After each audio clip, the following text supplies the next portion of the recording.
പൗലോസ് പറഞ്ഞു, ഞാൻ പ്രസംഗിച്ച വചനം ആത്മാവിന്റെ ശക്തിയുടെ പ്രദർശനമാണ്. ദൈവത്തെ സ്തുതിച്ച് അത്ഭുതങ്ങളുടെ അടയാളങ്ങളും ചെയ്തതല്ലാതെ ഇത് പറയുമ്പോഴും ഞാൻ പറയാം, സൗഖ്യവും വിടുതലും ഇവിടെ നിൽക്കും, നിത്യതയിലേക്കുള്ള കവാടമാണ്.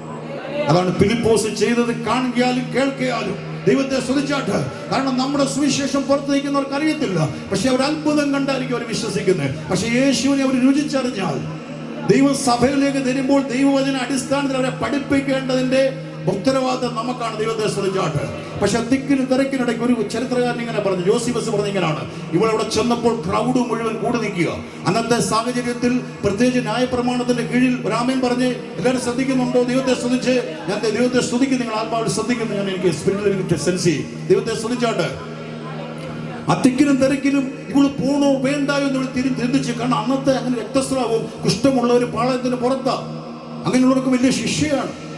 ദൈവത്തെ സ്തുതിച്ച് പിടിക്കപ്പെട്ടാൽ അതാണ് അവൾ ഭയന്നത്. പക്ഷെ തിക്കിനും തിരക്കിനും ഇടയ്ക്ക് ഇങ്ങനെ പറയുന്നത്, അവളവിടെ ചെന്നിട്ട് ഒന്നും പറ്റാതെ അവൾ ആ വ്യക്തി അവിടെ ഇങ്ങനെ പറയും. ഒരു ദേവദാസൻ ഇങ്ങനെ പറഞ്ഞു, ഒരു വെള്ളക്കാരന്, എക്സ്ക്യൂസ് മീ എനിക്കൊരു കാര്യം ചെയ്യാനുണ്ട്. അവൾ കൈ തൊട്ടു, പക്ഷെ ആരും അറിഞ്ഞില്ല.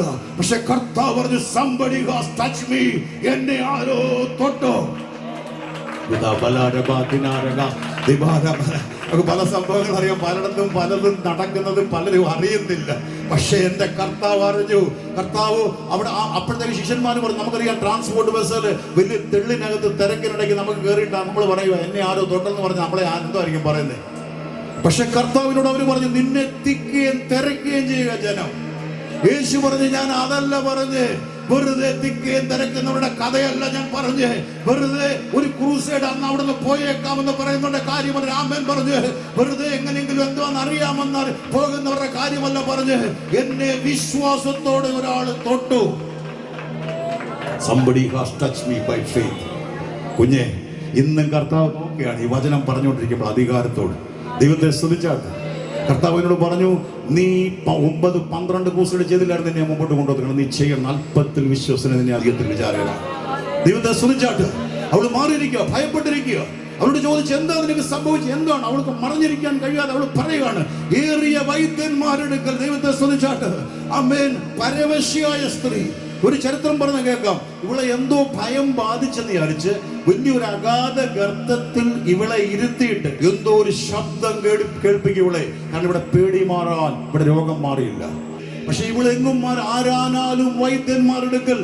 ഏതെല്ലാം ഫിസിഷ്യൻ ഉണ്ടോ, ഏതെല്ലാം ഉണ്ടോ അവിടെയെല്ലാം, ഏതെല്ലാം സ്പെഷ്യലിസ്റ്റ് ഉണ്ടോ അവിടെയെല്ലാം പോയി. പക്ഷെ യേശുവിനെ കുറിച്ചുള്ള ശ്രുതി കേട്ടപ്പോൾ രാമൻ പറഞ്ഞ്, ദൈവമക്കളെ, വചനത്തിനകത്ത് അവന്റെ ശക്തിയുണ്ട്. ബ്രദറെ, അത് ഏറ്റെടുത്താണോ? വചനത്തിനകത്ത് അവന്റെ ശക്തിയുണ്ട്. തീർന്നൊന്നോ കഴിഞ്ഞെന്നോ ഉള്ള ചിന്ത എന്തെങ്കിലും പിശാച് ഉള്ളിലിട്ടിട്ടുണ്ടെങ്കിൽ അത് പുറത്തുകൊണ്ട്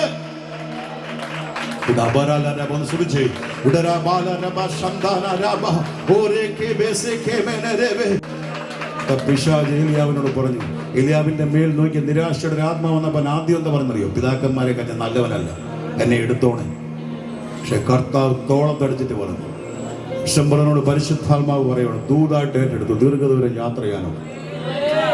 ഞാൻ ഈ സീനിയർ സിറ്റിസൺ ആയി, ഇനിയിപ്പോൾ ഇത്രയൊക്കെ എന്ന് പറഞ്ഞ ലിസ്റ്റിലൊന്നും അല്ല, എന്നെ കിട്ടത്തില്ല. രാമൻ പറഞ്ഞ കാലേവിന്റെ കൂടെ രാമൻ പറഞ്ഞ് 40 വയസ്സിലെ അതേ ആരോഗ്യം, 84 വയസ്സായി എന്ന് പറയുന്ന കാലേബ്. ദൈവത്തെ സ്തുതിച്ച്. മോശയുടെ പലരും ഞങ്ങൾ കണ്ണാടി വെക്കത്തിൽ. എനിക്ക് കണ്ണാടി വിരോധമൊന്നുമില്ല, എനിക്ക് വായിക്കാം, എല്ലാം ഉപയോഗിക്കാം. എനിക്ക് സ്തോത്രം ചെയ്ത് പ്രയാസമുണ്ടോ ആർക്കും? എനിക്ക് പ്രാർത്ഥിക്കുക ഭാഷ കണ്ണാടി വെക്കാനായിട്ട്. ഹാലലുയ്യ. ഇത് അങ്ങനെയൊക്കെ ഉണ്ടെന്ന് എവിടുത്തെ പറയുന്നത് അങ്ങനെ പറയരുത്, അവർ പ്രാർത്ഥിക്കുമെന്ന് അങ്ങോട്ട് ദേവാസനോട് പറഞ്ഞ കർത്താവ്, എനിക്ക് ഒറ്റ വെളിപ്പാടാണ് കിട്ടി. നാളെ ഞാൻ കണ്ണാടി വയ്ക്കുമ്പോൾ എന്നോടൊരു പണങ്ങല്ലേ. പക്ഷേ ഇന്നത്തെ കുറിവേ പറയാം, എനിക്ക് പത്രം ഞാൻ 3/4 മണിക്കൂർ വായിക്കും. മൊബൈലെല്ലാം എനിക്ക് ഉപയോഗിക്കാം. കാരണം ഞാൻ എൻ്റെ അകത്ത് കയറി ഒരു വെളിപ്പാട് അവൻ്റെ കണ്ണ് ഭംഗിയിൽ അവരുടെ ദേഹം ക്ഷയിച്ചില്ല. നമ്മുടെ അകത്ത് വചനമുണ്ടെങ്കിൽ, ദൈവത്തെ സ്തുതിച്ച്, നമ്മുടെ അകത്ത് വചനം. എനിക്ക് ഒരു വെളിപ്പാട് കിട്ടിയ റോമർ 8:11 യേശുവിനെ മരിച്ചൊന്നുറപ്പിച്ചതിൻ്റെ അതേ ആത്മാവ് നിങ്ങൾ വസിക്കുന്ന അതേ ആത്മാവ് മർത്യശരീരങ്ങളെ ജീവിപ്പിക്കും. കഠിന കാഴ്ച പറയുന്നത് എങ്ങനെ? പറ, എത്രാമത്തെ വയസ്സിലാണ് വെള്ളമെടുത്ത് തുടങ്ങുന്നത്? ആരും മിണ്ടുന്നില്ല. എത്ര വെള്ളമെടുത്ത് തുടങ്ങുന്നത്? 30, 40, 61 രാമൻ പറഞ്ഞ്, കരമേശ ദൈവത്തെ ഒന്ന് സൂചിച്ചേ, കരമേശ ദൈവത്തെ ഒന്ന് സൂചിച്ചേ. കാര്യം എനിക്കറിയാം മർത്യ ശരീരങ്ങളെ ജീവിപ്പിക്കും. എവിടൊക്കെ നിന്റെ ശരീരത്തിൽ ബലഹീനതയുണ്ടോ അവിടേക്ക് നീ വചനം പറഞ്ഞോണ്ടിരുന്നാൽ അസ്ഥിത്തായ് വരെ സൈന്യമായ പോലെ ഇത്രയുള്ള സന്തോഷം, ഓ ഇത്രയുള്ള സന്തോഷം. കർത്താവിനെ ഒന്ന് ശ്രദ്ധിച്ചേ, കർത്താവിനെ ഒന്ന് ശ്രദ്ധിച്ചേ. അസ്ഥി താഴ്വര സൈന്യമായപ്പോൾ അവിടെ പ്രവാചകനോട് ചോദിച്ചത് ജീവിക്കുമോ എന്ന്. എന്നോട് ദൈവത്തിന്റെ അത്ഭവം, പലരും ആ ഒരു വിഷയത്തിൽ ഭാരപ്പെടുന്നതിന്റെ നടുവിലുണ്ട്. അതുകൊണ്ടാണ് ദൈവമാത് പറയുന്നത്, കഴിഞ്ഞോ തീർന്നു നീ ചിന്തിക്കല്ലോ, ദൈവത്തിന് നിന്നെ കുറിച്ച് ഇനിയും പദ്ധതിയുണ്ട്. പണ്ട് ചിത്രം വരയ്ക്കുമ്പോൾ ഒരു ആഗ്രഹം ഉണ്ടായിരുന്നു, പടം വരച്ചുകൊണ്ടിരിക്കുമ്പോൾ. ഇപ്പോഴത്തെ ആഗ്രഹവും സുവിശേഷം തന്നെ പറയണം. വർഷങ്ങൾ ഞാൻ ദൈവത്തോട് പറഞ്ഞിരിക്കുന്നത് 30 കൊല്ലം കൂടെ വിലയാണ്. അയ്യോ, പണ്ട് ഞാൻ വിശ്വാസത്തോട് പറഞ്ഞു, കടലിന്റെ മീതെ നടക്കാൻ ഒരാഗ്രഹമുണ്ട്. ഭാര്യ പറഞ്ഞു 19 വയസ്സ് കഴിഞ്ഞ് പോയാൽ മതി. പോയാൽ എന്ത് ചെയ്യും? ഓടാരുമില്ല. കാരണം അച്ഛനുണ്ടെങ്കിൽ ഇച്ചിരി കാര്യങ്ങളൊക്കെ കടവും എന്തോ ചില വിഷയങ്ങളൊക്കെ ഒന്ന് സോൾവ് ചെയ്യാനും. പോയാൽ എന്ത് ചെയ്യും? 80 കാണിക്ക് പിന്നെ ആകുവാണെങ്കിൽ നല്ലൊരു ചരമക്കുറിപ്പ് ഒന്നും അല്ലേ കർത്താവിന് വേണ്ടി ഒന്ന് നടന്ന കടലിന്റെ മീതെ. മോനെ, വിശ്വാസത്തോടെ ദൈവം പ്രവർത്തിക്കും. ഇതിനകത്തിരിക്കുന്ന പലരോടും പരിശുദ്ധമായി വചനം പറഞ്ഞോണ്ടിരിക്കാൻ പറയാം, മുടങ്ങിക്കിടന്ന എന്തെങ്കിലും വിഷയം ഉണ്ടെങ്കിൽ ദൈവം റീസ്റ്റാർട്ട് ചെയ്യാൻ പോകും. കരങ്ങളടിച്ച് മുടങ്ങിക്കിടന്നതെല്ലാം ദൈവം റീസ്റ്റാർട്ട് ചെയ്യാൻ പോകും. ദുഷ്ടനായവൻ അമ്മേൻ ബന്ധിച്ചിട്ടത് ദൈവത്തിന്റെ വചനം ഇങ്ങനെ പറയും, നിങ്ങൾ നല്ല പ്രവൃത്തി ആരംഭിച്ചവർ യേശു ക്രിസ്തുവിന്റെ നാളോളം. കോൺട്രാക്ടർ നിന്നോട് പറഞ്ഞ പൈസ കൊടുത്തില്ലേ, അവൻ പണി മുടക്കും.